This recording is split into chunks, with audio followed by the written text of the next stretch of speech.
today, and I was showing him. He's like going, wow, wow, wow, I want to move here. And I said, oh, John, how am I going to introduce you to these people, you know? And he's like, well, I don't know. And I said, well, I could say that you're, you know, this amazing entrepreneur, and that you've taken a small little eBay company and made it into this huge, massive Urban Outfitters online business. But you know what we decided? We decided John Lawson. 5 fingers of death. All right. How are you guys doing?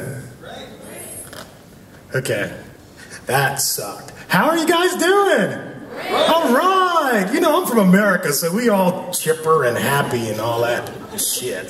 Anyway, okay, so we're going to talk about the business of social. 5 fingers of death will come in there somewhere, but before we get started, I want to make sure that you guys understand that this presentation is rated PG. You might need to call your moms just to see if you can sit in this presentation. I might say something that might offend you. If I don't, then I haven't done my job yet. Watch this. I want you to just take a second, and I know you just got out and did a little walking around, but can you stand up for me for just a second? Okay? And what I want you to do is put your hands out in front of you like that. Just, you know, at a normal, you know, okay? And and what I want you to do is just go like this. Now come back out. Do that.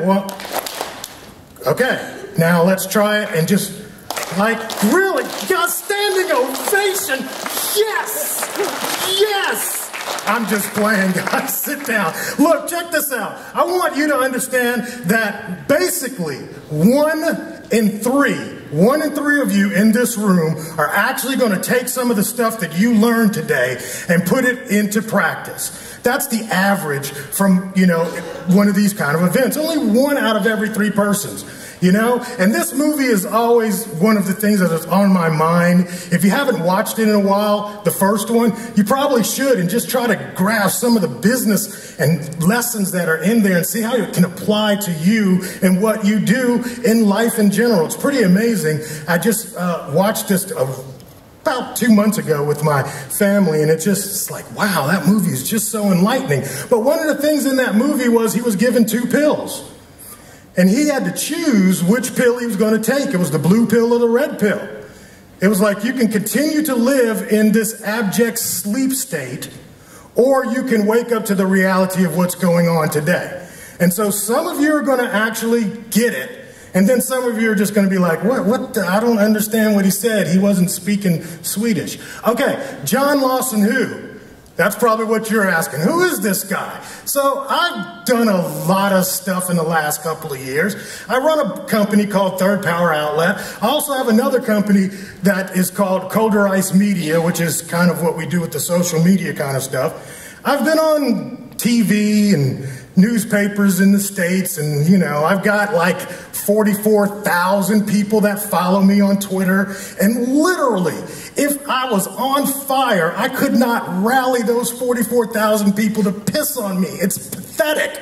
You can't get people to do anything sometimes in social media. But today, I'm going to teach you really how to use social media and social tools to further the things that you want, whatever it is you want to do, whatever it is you want to sell, whatever message you want to get out there, social media can be used for that. And today we're going to kind of explore that a little bit.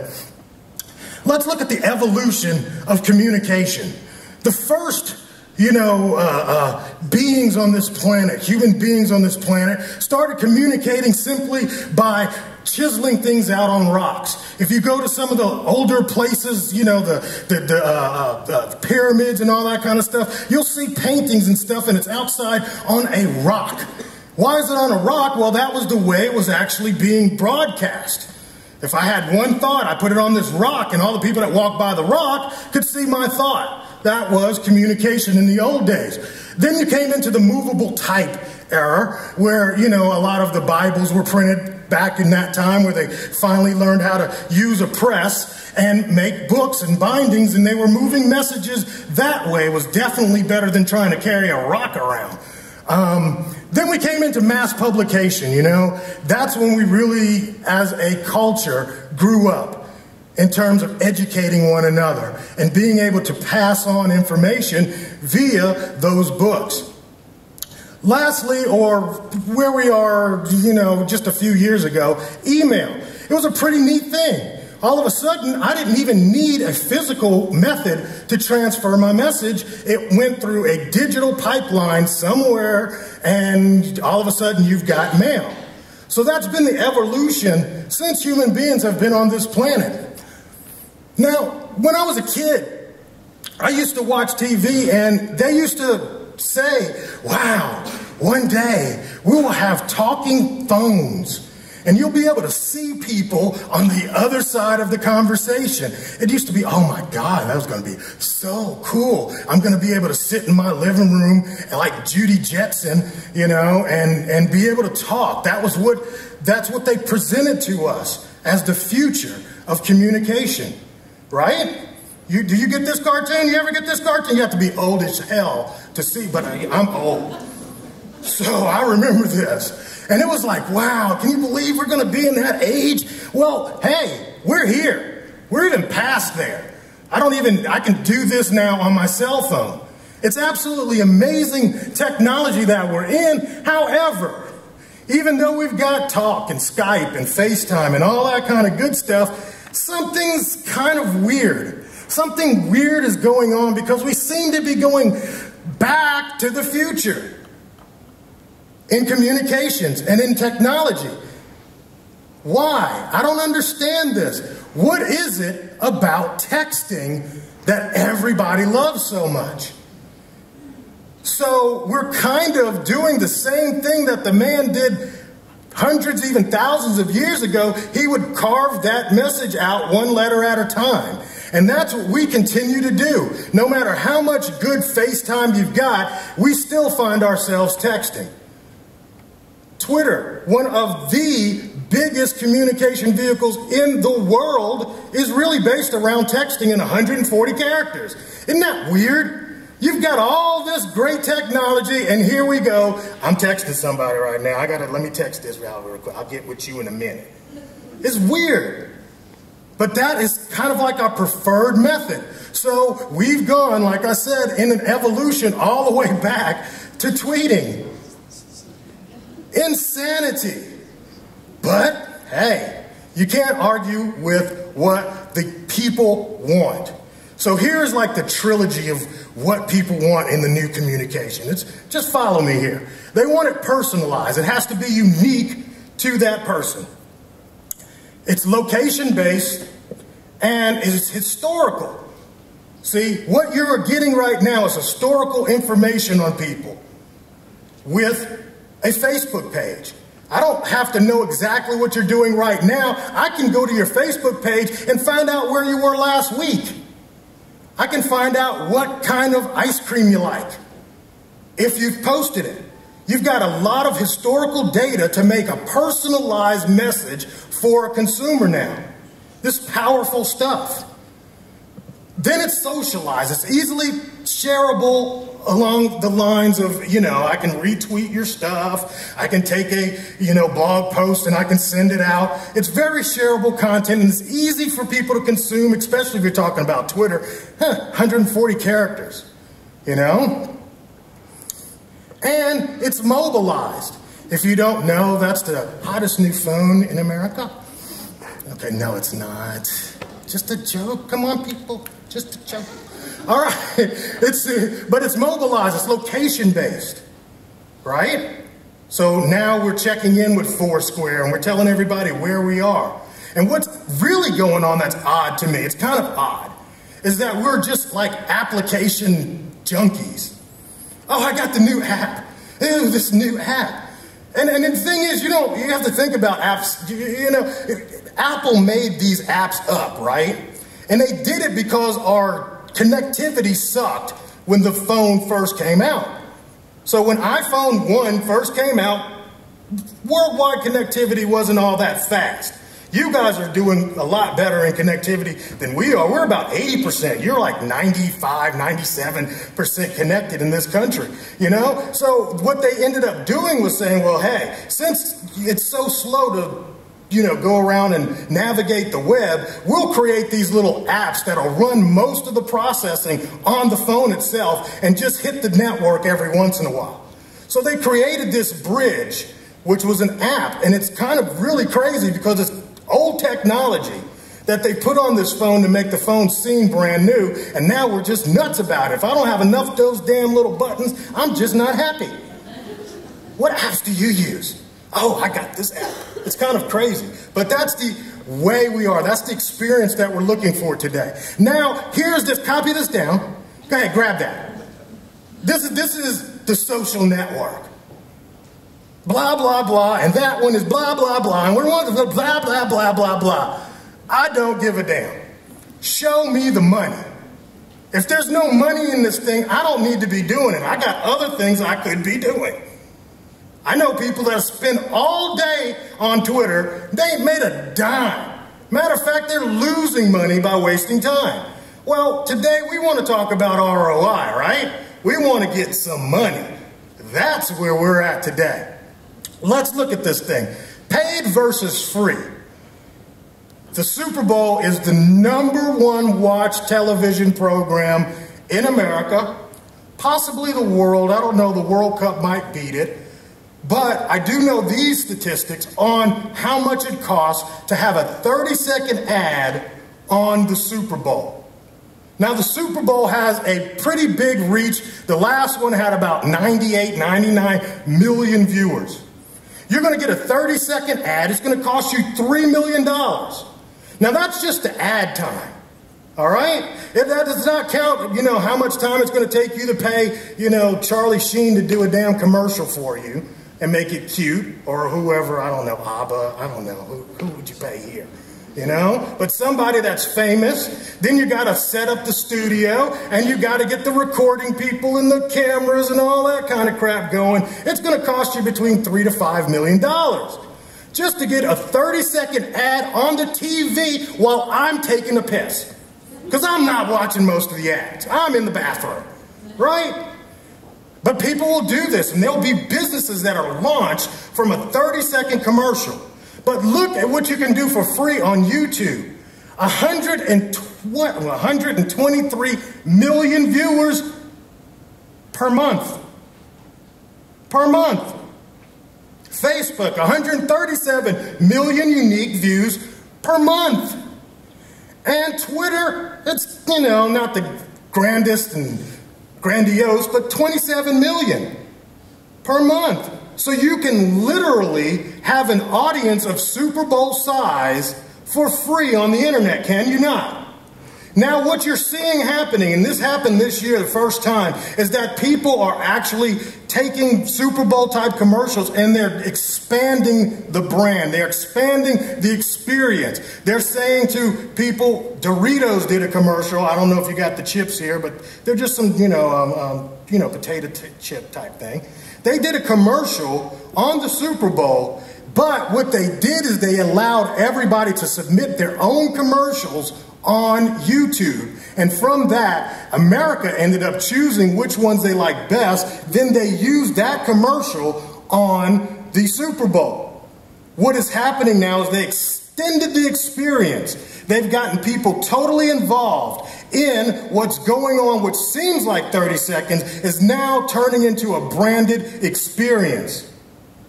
And that is the power of some of these social tools. When we talk about social media, we're always talking about Twitter, Facebook. Hardly do we kind of overlook YouTube. But YouTube is a social platform. How many of you watch YouTube? How many of you don't? That's easier. See, nobody. Everybody's there. And you can actually do a 30-second commercial right there with an audience. But that's going a little bit too far ahead. Let's finish up. Here's the world of social media.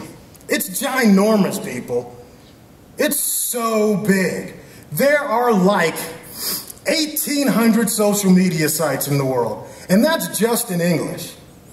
I mean, if you go into Asian sites, there's probably as many of those in that language. There's probably as many, well, there's probably about half as many in Nordic English. I don't know. I mean, that wouldn't be Nordic English. What would it be? Say it again. Swedish, and what other languages do we have up here? Norwegian. So you got all these other languages, and you've got all these networks in different languages. So the world of social media is huge, and the problem you're having is that is your Facebook page right there. So you're the needle in the haystack, and you want to know, how in the hell do I get people to notice me? So just putting up a Facebook page ain't going to do it. I'm just going to tell you right now, if you want to spin your wheels, go for it. But you'll probably end up getting a little bit frustrated. What you really need is a plan. You've got to think about how to do this, how to use these tools. And you've got to realize that, man, these tools are some high-level technology. Don't get it twisted. Just because it's free, or it's supposedly free, that these are, just kids' toys.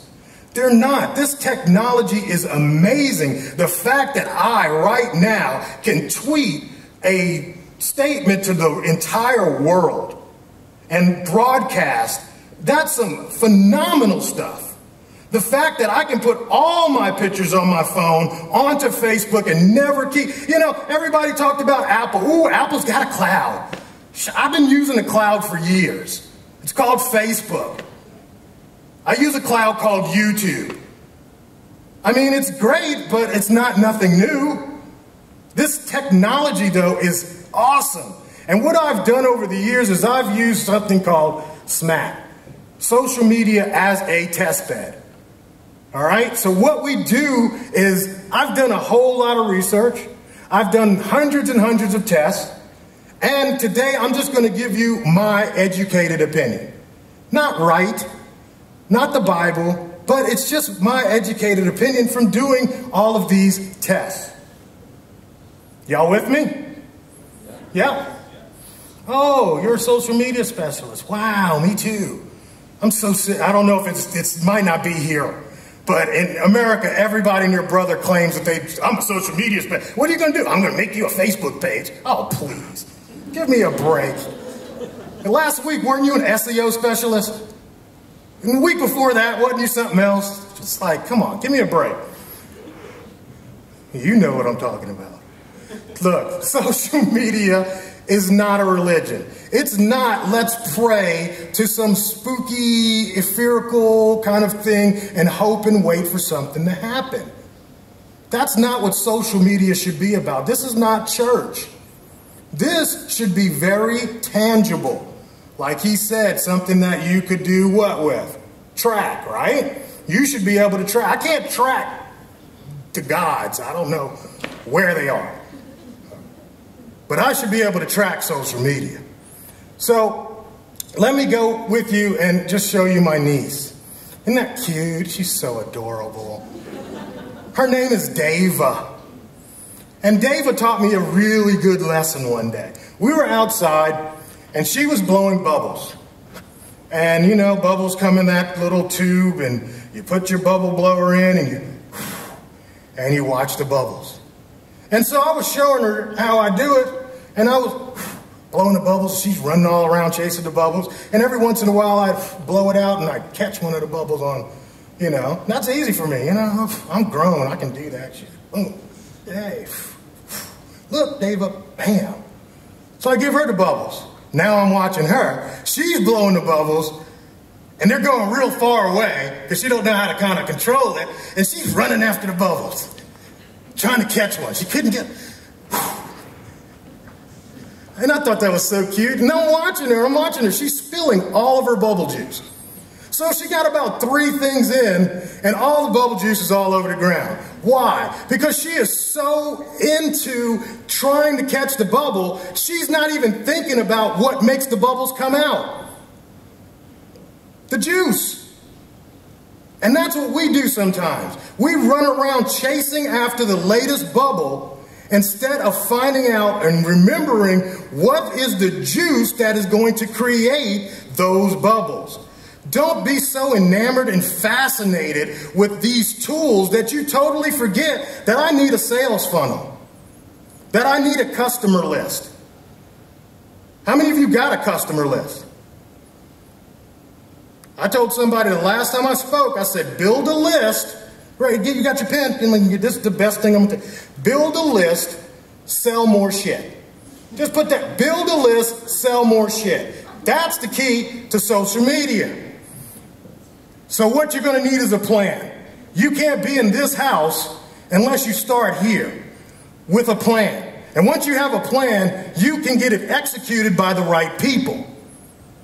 So you start with the plan, then you get the people. A lot of us do it the other way around. We go and we hire a social media specialist. But they're not planners. They want you to provide them with the plan so they can do the work. Once you got those guys, you got to make sure they have the right tools, or you give them the right tools to implement the plan so that you can get the house built the way you want it.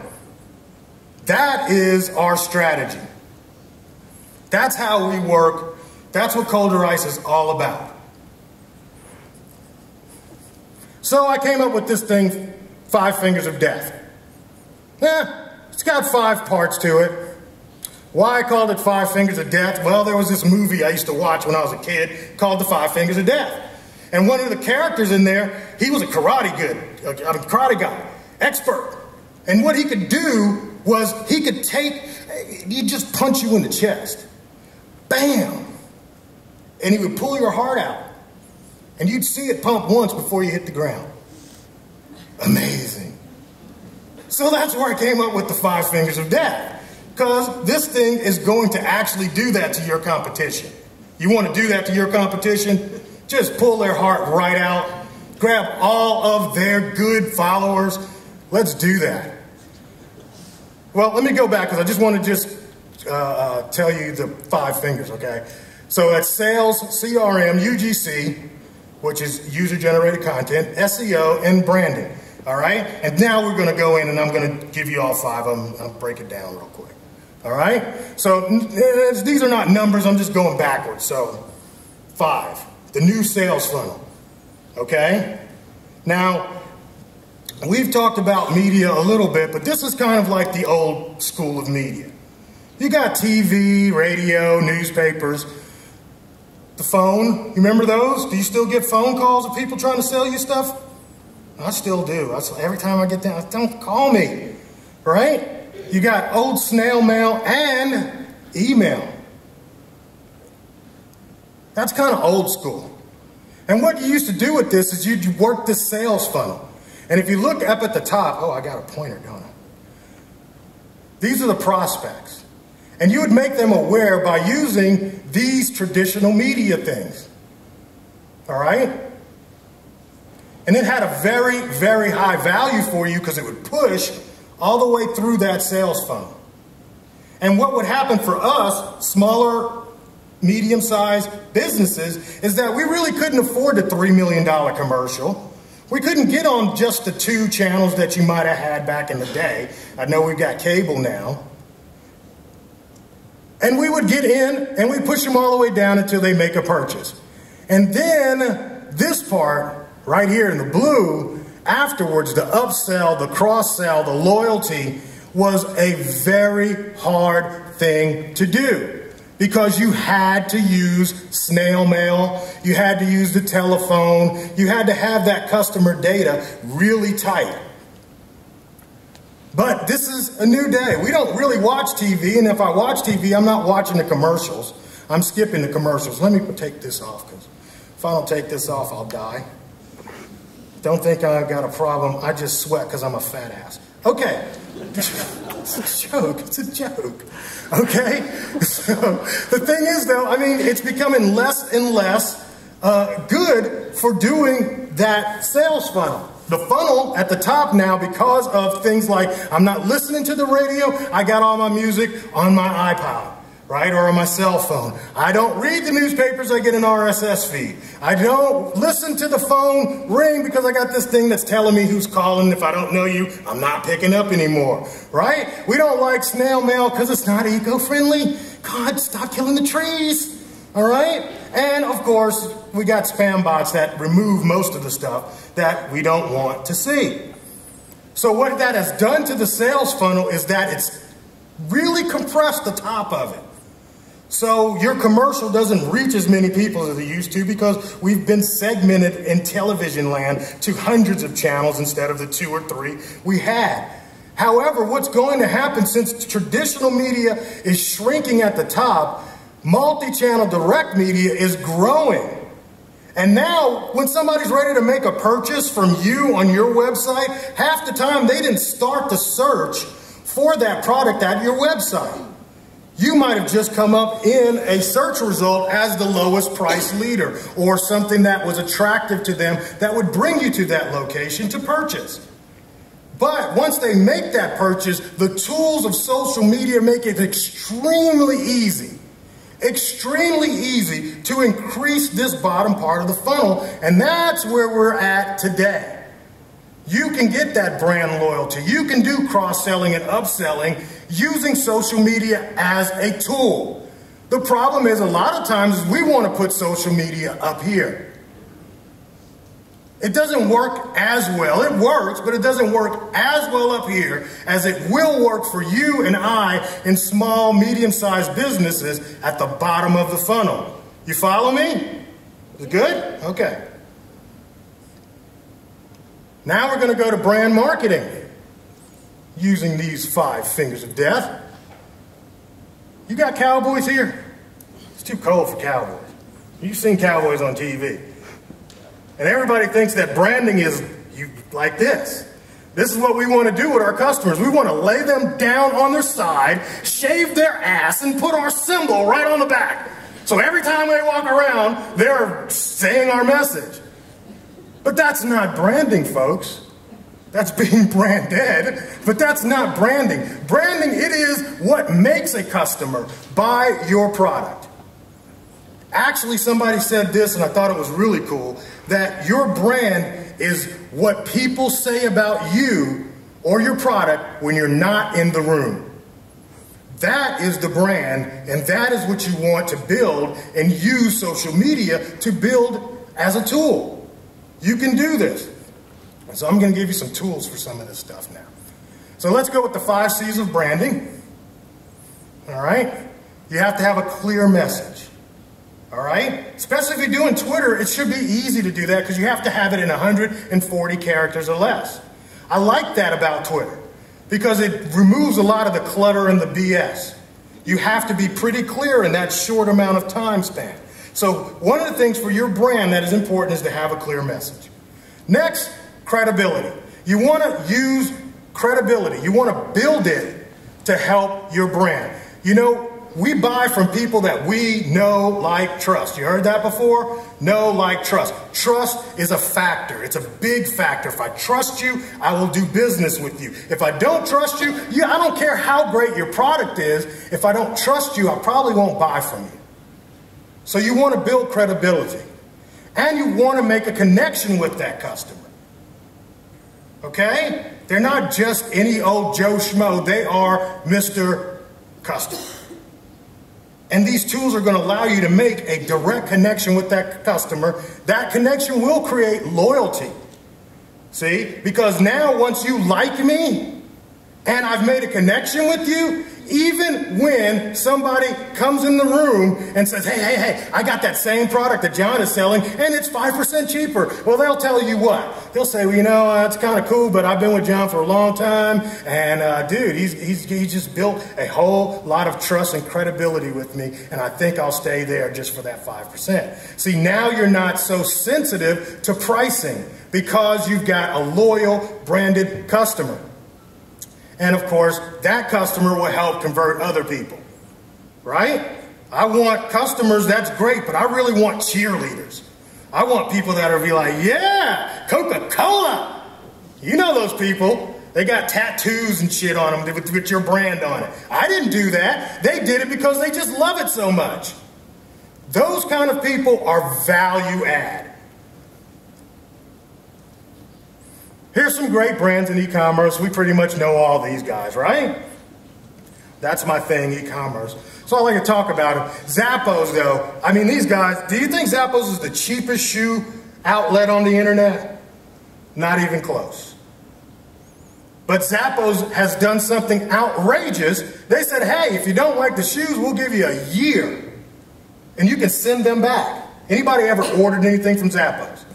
Yep. You have? Okay. Now, Zappos is a little bit, I mean, this is probably a little bit more American. I don't think you could actually, you know, get it that often, but it's worth looking at as a business model. Because what they did is to differentiate themselves is they've made an outrageous offer of 1 year.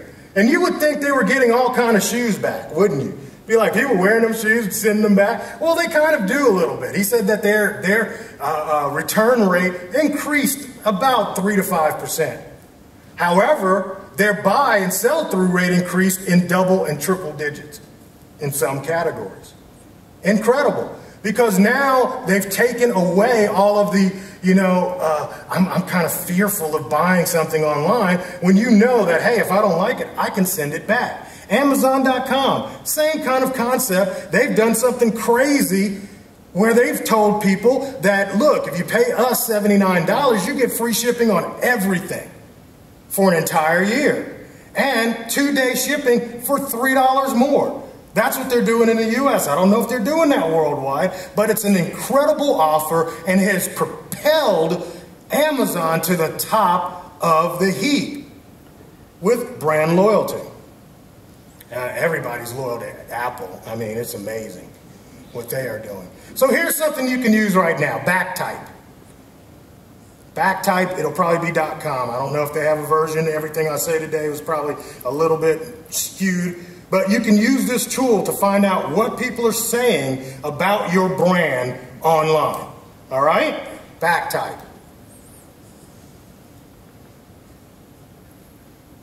Brand social reputation, don't mess it up. Don't mess it up. You only get one chance. You really do. And once you mess it up, it's very, very hard. It's a hard hill to climb to get back in the right space. So if you are doing nothing on your Facebook but telling everybody about your product, all of a sudden, nobody's going to listen to you anymore. So you're just out there just, I mean, you might as well be the guy sitting in the middle of the street asking for money. And people are just walking by. They just don't care anymore. They don't care. You know why they don't care? It's because that's all you do.